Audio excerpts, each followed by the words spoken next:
Hi and welcome to my Parsha shiur. Thank you so much to David and Marnie Nagel for sponsoring this shiur in memory of David's father, Jack Nagel, Yaakov and Avram Abba, Zichron Lebrocha, whose yahrzeit is on the 3rd of Cheshvan. May his neshama have an aliyah, and may we all be zoche to see Tchias HaMesim. Do you ever feel like you're the only one still trying to figure out what you're supposed to be doing with your life? Like everyone else out there has their career all sorted. They've got a family, great friends, and 5-year plan all neatly color-coded in a spreadsheet, while you're just trying to decide what to have for dinner. And then you make the wrong choice. You want a chicken, not fish. You do have that problem? Well, don't worry, you're not alone. Self-discovery and self-help have become a multi-billion-dollar industry. To be clear, that's billion with a B. Unbelievable. Last year alone, over $11 billion was spent globally on self-help books, life coaches, and personal development seminars. Instagram is packed with influencers spouting advice on finding your true self, usually while standing on a mountaintop wearing expensive yoga pants.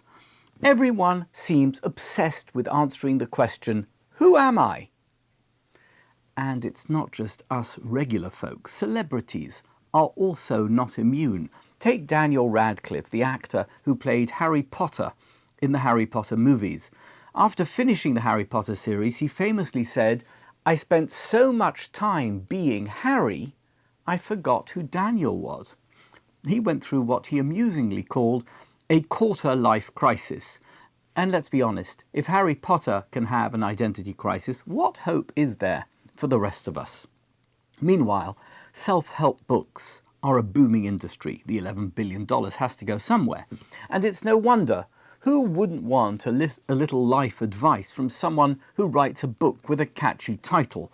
Take Dale Carnegie's timeless classic, How to Win Friends and Influence People. It's been around so long that you have to wonder, did all those early readers actually win any friends and influence anyone? And if they did, why isn't the world a friendlier, better place?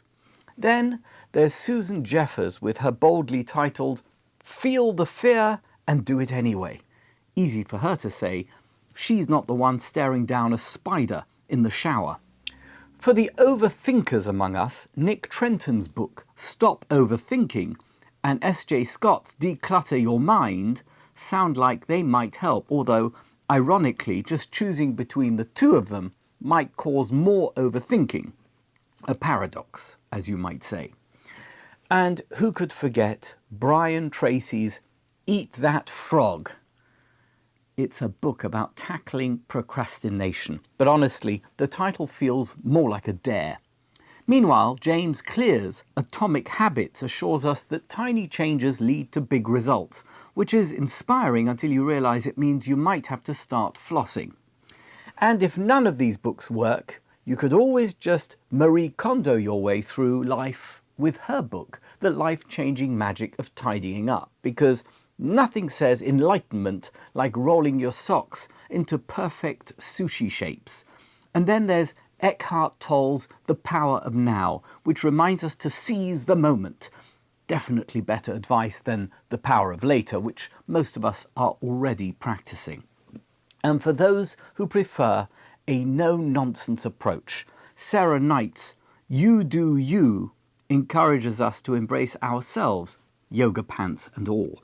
The bottom line, for years, you've been bombarded with advice that tells you in flashing lights to follow your passion, visualize your success, be the best version of yourself. But what if the best version of yourself is just tired of all this advice?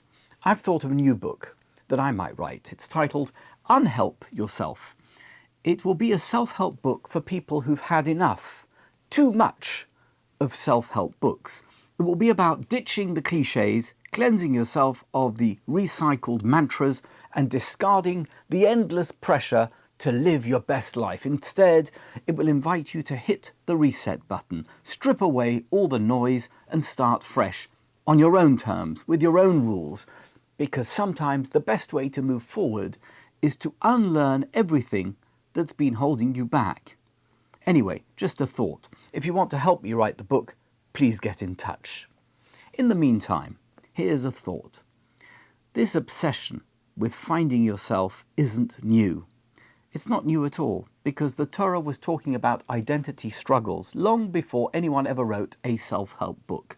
And this week's Parshat Toldot might just be the greatest case study in history on the topic of finding the real you. It's the story of Yaakov and Esav, two brothers who couldn't be more different, and how their lifelong struggle became a battle not just for blessings, but for identity and purpose. And what's fascinating about Yaakov and Esav is that their struggle begins even before they're born. The Torah says, "Vayisroitatu habonim b'kirba." The children struggled within her. Imagine poor Rivka, Rebecca, finally getting pregnant and hoping for what she thought was going to be a normal pregnancy, only to feel like there's a wrestling match happening inside her. Rebecca, Rivka, wasn't just carrying twins. She was carrying two opposing worldviews, two clashing identities. One was destined to become the forefather, the patriarch of the Jewish people. The other, not so much. So today, in this ersatz mini self-help session, let's unpack this epic struggle. What does the struggle between Yaakov and Esav teach us about identity, purpose, and the challenges we face in finding our place in the world? And why is it that some people seem to be born knowing their purpose while others spend their whole lives searching for it? Let's find out. The Torah tells us that Jacob and Esau, Yaakov and Esav, began their struggle before they were even born. The Medrash expands on this, explaining that Yaakov gravitated toward Torah and holiness, while Esav was drawn toward idolatry. Now, before you start picturing one twin clutching a chumash and the other sneaking off to a pagan temple, let's understand this metaphorically. This isn't just a story about two brothers. It's about the timeless human struggle between two worldviews. The belief in a creator God versus belief in the powers that God has placed in his creations. In ancient times, this struggle was easy to see. People worshipped the sun, the moon, storms, and the sea. They believed in gods of war who guaranteed victory, and gods of fertility who ensured the crops would grow and babies would be born. These weren't abstract ideas. They were deeply held convictions that shaped societies and personal lives. But here's the thing. The world has modernized, and yet the same fundamental conflict remains. Today, the idols have evolved, but they still hold sway over our lives. Instead of worshipping the sun or storms, we put our faith in science, military power, or economic dominance. We look to technology to solve all our problems. We look to armies to protect us from harm, and we look to money to secure our future. Yaakov and Esav in the womb, as depicted in the Medrash, represent this dichotomy. Yaakov believes in God's direct involvement in the macro and the micro of everyday life. To Yaakov, God isn't a distant creator who set the world in motion and left it to run on autopilot. He's intimately involved in our lives, guiding our successes and failures, and calling on us to partner with him through mitzvahs, through prayer, and by practicing ethical behavior. But Esav sees the world as a place where human effort, strength, and ingenuity always rule supreme. To him, nothing that happens in this world has anything to do with God. If you win a war, it's because your army was bigger or stronger. If your crops grow, it's because you worked hard, or the weather just happened to cooperate. God, if he exists at all, is irrelevant to the daily workings of life. And here is where it gets really interesting. These two perspectives don't just belong to Yaakov and Esav. They're alive in each of us. Every one of us is part Yaakov and part Esav. Think about how we conduct our lives. Do we pause to acknowledge God's role in our successes and failures? Or do we chalk it all up to hard work, luck, or circumstances? When we face challenges, do we turn to God in prayer, or do we put our faith entirely in doctors or investments, the latest app? Do you see what I mean? This struggle isn't just about theology. It's deeply personal.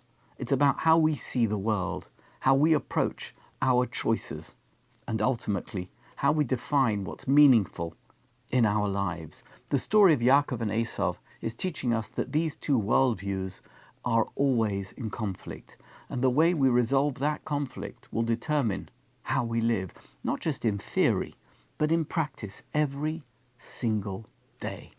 The Torah paints a stark contrast between Yaakov and Esav, not just in their actions, but in their very essence. Yaakov is described as an ish tom yoshev aholim, a wholesome man who dwells in tents. Meanwhile, Esav is an ish sodeh, a man of the field, a hunter. Yaakov, the quiet thinker, seems destined for a life of spirituality and study. Esav, with his bold and charismatic personality, appears ready to take on the physical world. But these descriptions beg a deeper question.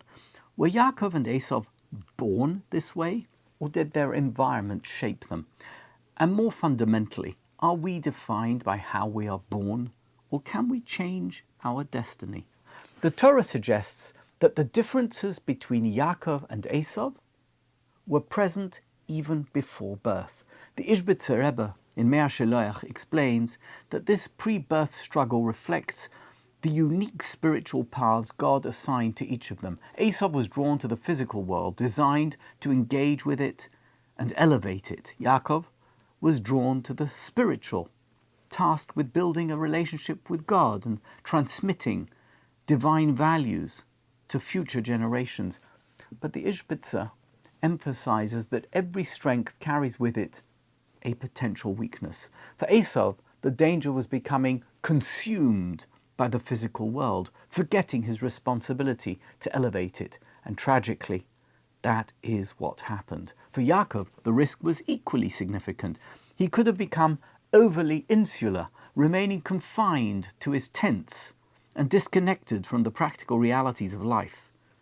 But that didn't happen at all.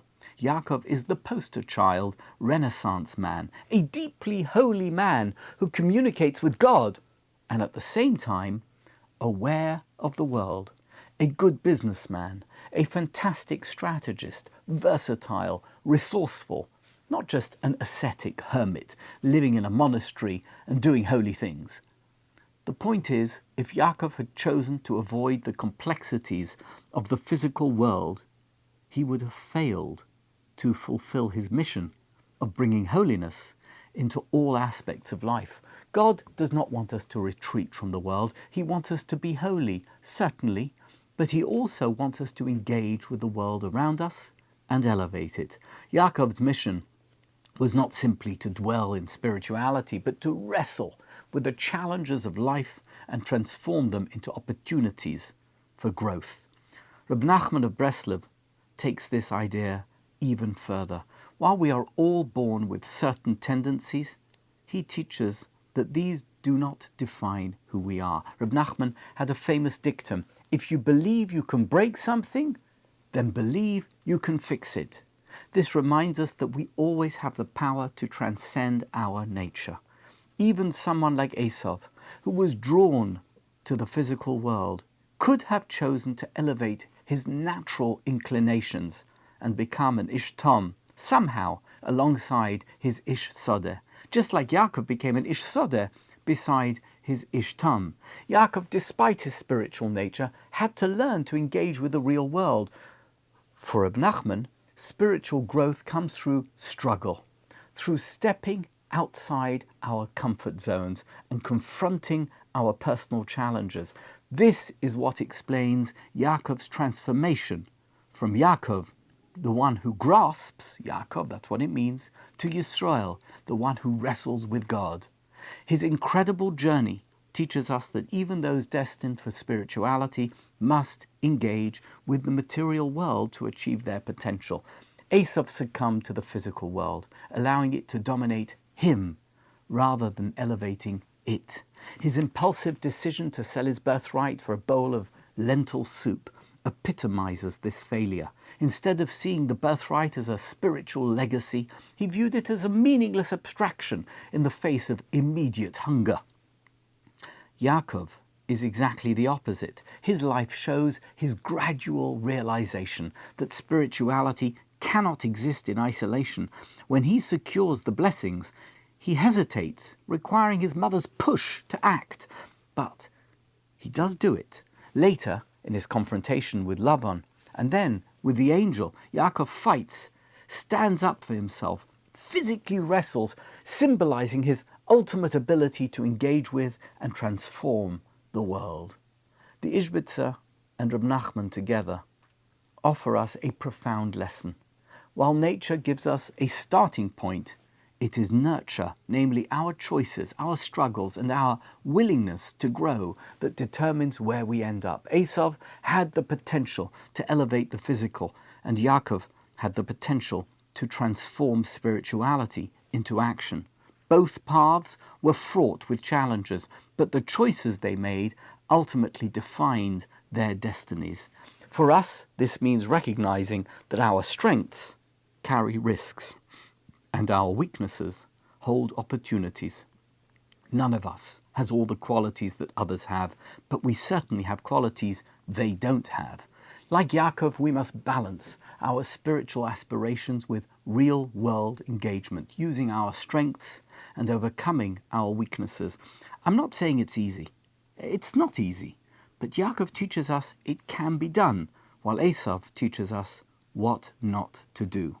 The defining moment in the relationship between Yaakov and Esav comes in a seemingly mundane exchange. Esav sells his birthright to Yaakov for a bowl of lentil soup. The Torah doesn't mince words about this decision. Esav's justification? Look, I'm going to die right now. I'm going to die anyway. So what use to me is this birthright? What do I need it for? At first glance, Esav's choice seems absurd. He's talking apples and oranges. A birthright representing leadership, spiritual responsibility, and continuity is the essence of who you are, surely. So are we saying he traded that for a fleeting meal? A bowl of soup that was gone in 3 gulps? But if we dig deeper, this moment encapsulates the essence of Esav's worldview. Esav craves individuality. He's a man of the field, a hunter. He thrives on action, on seizing the here and now. To him, the future is abstract, and the responsibilities of the birthright are a meaningless burden. Esav lives for the immediate moment. Contrast this with Yaakov. Yaakov is described as the Ishtam. His life is rooted in continuity, in preserving the legacy of Abraham and Yitzchak. To Yaakov, the birthright is not just an abstract status. It's a mission. It's a task. It's an assignment. It represents the spiritual responsibility of carrying forward the divine covenant. Yaakov isn't looking for individuality in the here and now. What's the use of that tomorrow, next week, next year, next generation? He's focused on the long term, on becoming part of something far greater than himself. The clash between Yaakov and Esav reflects a universal tension. The pull of individuality, the pull of the here and now, versus the call of legacy, of long-term meaning, of long-term impact. On the one hand, what happens today is important. It drives creativity, self-expression, and personal growth. I need to eat, so I am a hunter-gatherer, a homemaker. Esav's need to forge his own path is the ultimate example, and it's not inherently wrong. The Ishbitzer Rebbe would likely argue that Esav was designed this way for a reason. His physicality and immediacy were meant to be tools for elevating the mundane world, the world of the present. But the danger comes when individuality and expediency blinds us to the bigger picture, when the pursuit of the present comes at the expense of the future. of our legacy, then we risk losing not only our mission, but the very essence of who we are. This is the tragic flaw in Esav's decision. By prioritizing the fleeting satisfaction of a meal, a bowl of soup, over the eternal significance of his birthright, he sacrifices his place in the chain of Jewish continuity. Reb Nachman of Breslov teaches that every person is born with a unique mission, a role to fulfill that no one else can, but fulfilling that mission requires seeing beyond ourselves. It requires connecting our individuality to something greater. Esav, in his focus on the present, loses sight of this truth. He reduces his existence to the immediate, severing connection to the eternal. Esav's mistake is not as far removed from our lives as we might think, as we'd like to think. Every day we face choices between the immediate and the long term, between gratifying our desires right now and investing in something meaningful for the future, but no benefit right now. Think about it. How often do we sacrifice our legacy for the here and now? We work late nights, neglecting time with family or for our own spiritual growth. We skip meaningful conversations because we're glued to our phones. We trade long-term health for short-term pleasure, long-term relationships for fleeting satisfaction, or we devote too much time to spiritual pursuits as an escape from the realities of life. That's also no good. Like Esav, we convince ourselves, "Ma ze li b'choira," what good is this birthright to me right now? Yaakov, by contrast, reminds us that the most meaningful choices are rarely the easiest. They require sacrifice and vision. Yaakov's willingness to fight for the birthright and later for the blessings demonstrates his commitment to continuity. He understands that true individuality doesn't mean abandoning the past or the future. It means finding your place within them. The Ishbitzer emphasizes that God designed Esav and Yaakov with distinct missions, and both had the potential to contribute to the divine plan. Esav's failure lay in his inability to connect his individuality to a higher purpose, but Yaakov's success lay in his refusal to let go of his mission, even when it required uncomfortable decisions. Sacrificing the long term for the short term is the greatest mistake any of us can make, whether it's in our relationships, our spirituality, or our personal growth. The lesson of Yaakov and Esav is clear. The immediate may be tempting, but the eternal is what truly matters. Like Yaakov, we can rise above the allure of the present and choose a legacy that lasts forever. The Torah's portrayal of Esav is nuanced. It doesn't label him as inherently evil. He's impulsive, yes, trading his birthright for a bowl of soup and later regretting it bitterly. But he's also deeply conflicted. When he loses the blessing to Yaakov, he bursts into tears and cries out in anguish. Esav's tears reveal his inner turmoil. On some level, he desired the spiritual inheritance and the connection to something greater, but he couldn't reconcile that longing with his nature, a nature deeply rooted in the physical, the immediate, and the here and now. Esav represents the human struggle to find purpose amid conflicting desires. He was born with tremendous potential, but his impulsivity and inability to integrate his physicality with a higher calling held him back. Contrast this with Yaakov. From the outset, Yaakov appears to know his purpose, to carry on the legacy of Avraham, of Yitzchak. But even for Yaakov, fulfilling that purpose wasn't straightforward. His life was fraught with challenges, fleeing from Esav, navigating Lavan's deception, and wrestling with an angel. The moment he wrestles and is renamed Yisrael, which means one who wrestles with God and man and prevails, he showed that life's purpose is not handed on a plate to anyone. Even those destined for greatness, purpose must be earned through struggle, introspection, and perseverance. This dichotomy between Esav's conflict and Yaakov's hard-fought clarity aligns with modern psychological research on purpose. Multiple studies have shown that finding one's purpose is not a passive process. It's a journey that often involves wrestling with doubt, with conflict, and of course setbacks. Research from the Stanford psychologist William Damon, an expert on purpose development, reveals that about 20% of people report a clear sense of purpose, while the majority, 80%, feel lost or uncertain. Damon describes a purpose gap where individuals struggle to connect their actions and aspirations to a broader sense of meaning. Esav epitomizes this gap. He craves something meaningful, as seen in his tears, but lacks the tools to align his immediate desires with a greater vision. Studies in behavioral psychology have also indicated that impulsive individuals often struggle to find and sustain purpose. Esav's impulsivity, selling his birthright for soup, is a classic example of prioritizing immediate gratification over long-term fulfillment. Psychologists like Walter Mischel, who conducted the famous marshmallow experiment, highlight that the ability to delay gratification is strongly correlated with achieving long-term goals. The marshmallow experiment, it's a very famous psychological study on delayed gratification that was conducted by Mischel at Stanford in the late 1960s and early 1970s. It's become a cornerstone of behavioral psychology and is often referenced in discussions about self-control, impulse management, and long-term success.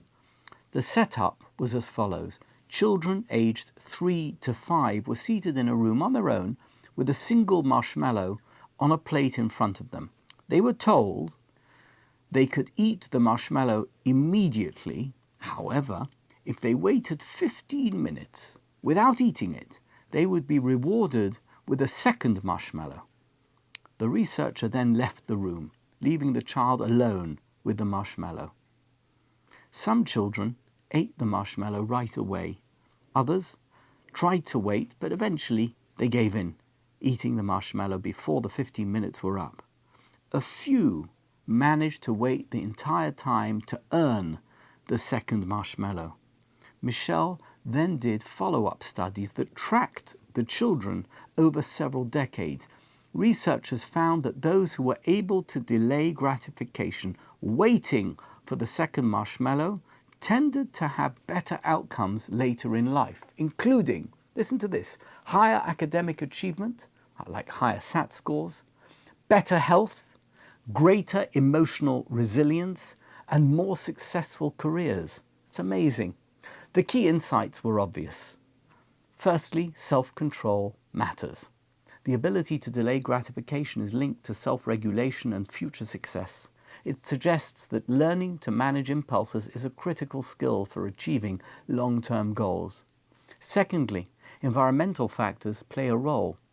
Later research showed that a child's ability to delay gratification is influenced by their trust in the environment. For instance, if a child has learned that promises are often broken, for example, the second marshmallow might never appear, they are less likely to wait.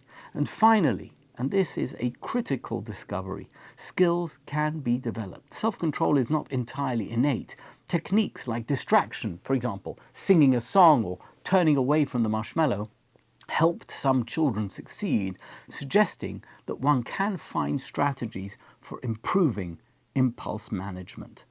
I think it's fair to say that Esav's decision to sell his birthright for a bowl of soup mirrors the marshmallow experiment in many ways.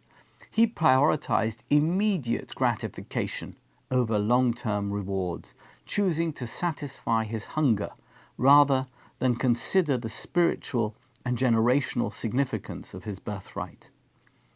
The Torah's depiction of this choice highlights the dangers of impulsivity and the importance of cultivating patience, self-control, and a long-term perspective. Esav's failure wasn't just a moral lapse, it was a psychological struggle that he lost. He failed to align his actions with his deeper aspirations.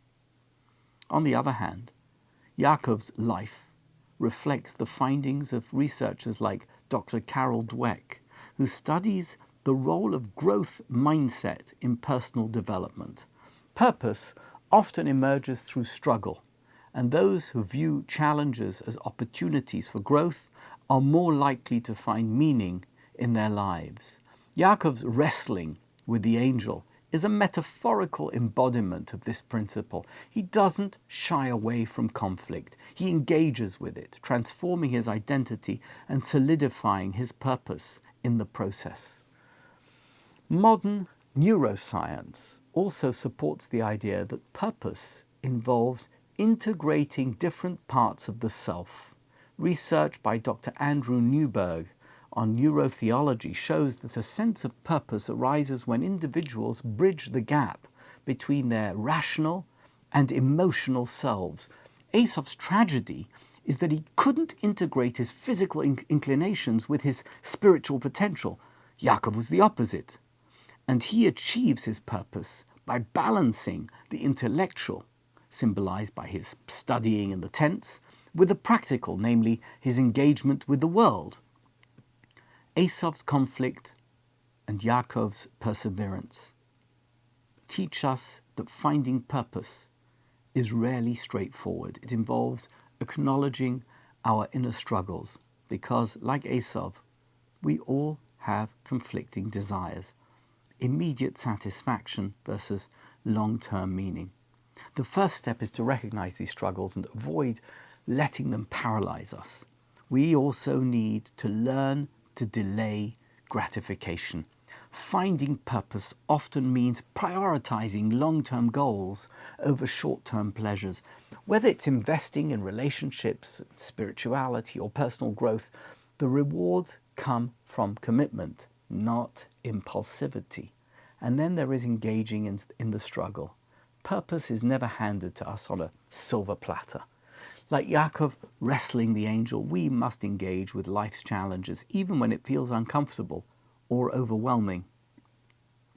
Modern psychology affirms what the Torah has been teaching us for millennia. Purpose is a journey, not a destination. Esav's tears remind us that longing for purpose is universal, but the key is in how we respond to the struggle. Do we, like Esav, let our impulses and conflicts hold us back? Or do we, like Yaakov, wrestle with life's challenges and emerge transformed? In the end, the search for purpose is not about perfection, it's about persistence. As Reb Nachman of Breslov famously taught, the main thing is never to despair. Each of us has the potential to overcome our inner Esav and embrace our inner Yaakov, finding a purpose that is uniquely ours. Let me tell you a story about the Netziv, one of the greatest Torah scholars of the 19th century and the legendary Rosh Yeshiva of Volozhin. But what many people don't know is that his life almost turned out very differently. As a young boy, the Netziv wasn't particularly gifted in his Torah studies. His parents, who were dedicated but practical people, became deeply concerned. One evening, young Naftali, the Netziv, overheard his parents discussing his future. They were heartbroken but realistic. Perhaps, his father said, it's time to stop pushing him toward Torah learning. Let's apprentice him to a trade so he can earn an honest living. The boy, the young Netziv, was devastated. That night he couldn't sleep. His parents' words echoed in his mind, not as a dismissal, but as a challenge. He resolved then and there to change the trajectory of his life. From that moment on, the Netziv applied himself to his studies with unparalleled determination.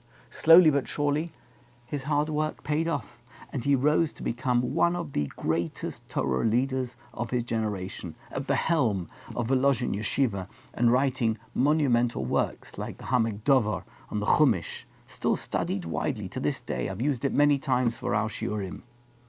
Later in life, the Netziv would recount this story, often with tears in his eyes.